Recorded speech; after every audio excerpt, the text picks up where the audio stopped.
বছরে যেভাবে হচ্ছিল ফ্যাসিস্ট একটি দল আপনার এদেরকে দমিয়ে রাখার চেষ্টা করেছে, কিন্তু দেখা গিয়েছে একটি আদর্শিক রাজনৈতিক দলকে আসলে কখন দমিয়ে রাখা। আসসালামু আলাইকুম ওয়া রাহমাতুল্লাহ। সম্মানিত ভিউয়ার্স, আমরা আজকে একটি নৌবিহারে আছি।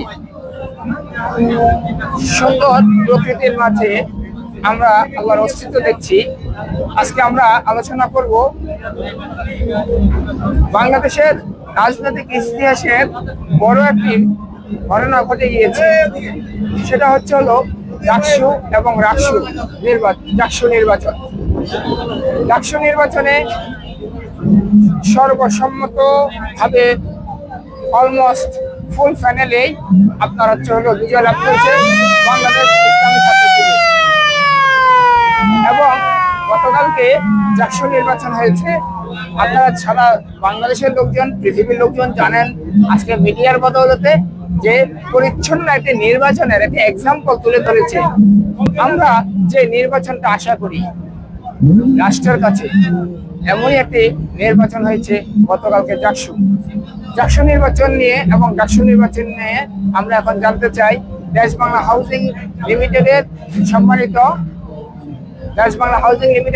সম্মানিত ম্যানেজিং ডিরেক্টর জনাব মারুফ আহমেদ তারিন। আপনি ডাকসু নির্বাচন নিয়ে আপনার কি অভিমত?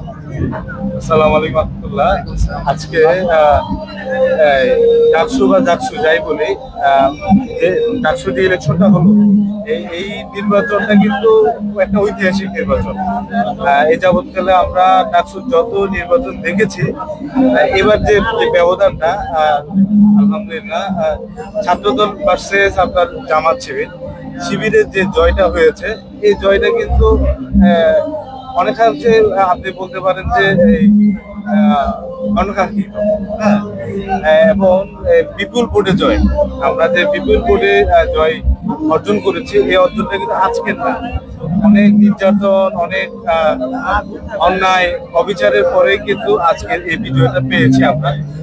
বিজয়টার জন্য কিন্তু আমাদের সাধারণ জনগণ এবং যারা এই যাবৎকালে জামাত করে এসেছে, শিবির করে এসেছেন এবং নির্যাতিত হয়েছে, তাদের কষ্টের ফসল। এবং এটা একটা বিস্ময়কর একটা উত্থান বলতে পারি আমরা। কারণ বিগত 16 বছরে যেভাবে হচ্ছিল ফ্যাসিস্ট একটি দল আপনার এদেরকে দমিয়ে রাখার চেষ্টা করেছে, কিন্তু দেখা গিয়েছে একটি আদর্শিক রাজনৈতিক দলকে আসলে কখন দমিয়ে রাখা যায় না। আপনার কাছে কি মনে হয় এটা? হ্যাঁ, এটা তো অবশ্যই। আমরা তো বাংলাদেশের বিভিন্ন রাজনৈতিক সংগঠন দেখেছি। এবার বর্তমানে মানুষ একটা ইসলামপন্থী রাজনৈতিক সংগঠন দেখবেন, আশা করি ইনশাল্লাহ। এর আগে বিএনপি আসুক, আওয়ামী লীগ আসুক, বিভিন্ন দল কিন্তু ক্ষমতায় এসেছে। এখন বর্তমানে যুগটা বদলেছে। এই যুগটা কিন্তু আপনার ছাত্র জনতার, এই যুগটা কিন্তু ইসলামের। এই যে পরিবর্তনটা এসেছে, পরিবর্তনটা আশা করি আমাদের সবার জন্য কাজে লাগবে। এবং এই পরিবর্তনটা আমাদের জন্য জরুরি ছিল। কেননা এই 15টা বছর আমরা দেখেছি আমাদের দেশটাকে কিভাবে আমাদের সাধারণ বাইরে নির্যাতন চালিয়েছে। গতকালকে আমি ঢাকা ইউনিভার্সিটির সাবেক ছাত্র, আমাদের মুরব্বী শাহজাহান ভাই থেকে শুনেছিলাম যে কোনো এক সময় ওনারা যখন ছাত্র ছিল 1981-82 সনে, যে একটা সময় ওনারা এই যে নির্যাতন গুলো পেত, উনি একবার নাকি বাসে আসতেছিল, বাস থেকে নাকি হুটকির ওনাকে ধাক্কা মেরে সরিয়ে দেওয়া হয়েছিল। উনি বললো আমি তখনও বুঝতে পারি না কেন আমাকে এখান থেকে সরানো হলো। পরবর্তীতে বুঝতে পেরেছে যে বাংলাদেশের প্রেক্ষাপটে তখন কি রাজনীতি ছিল আর এখন কি রাজনীতি, এখন কিন্তু অনেকটা চেঞ্জ।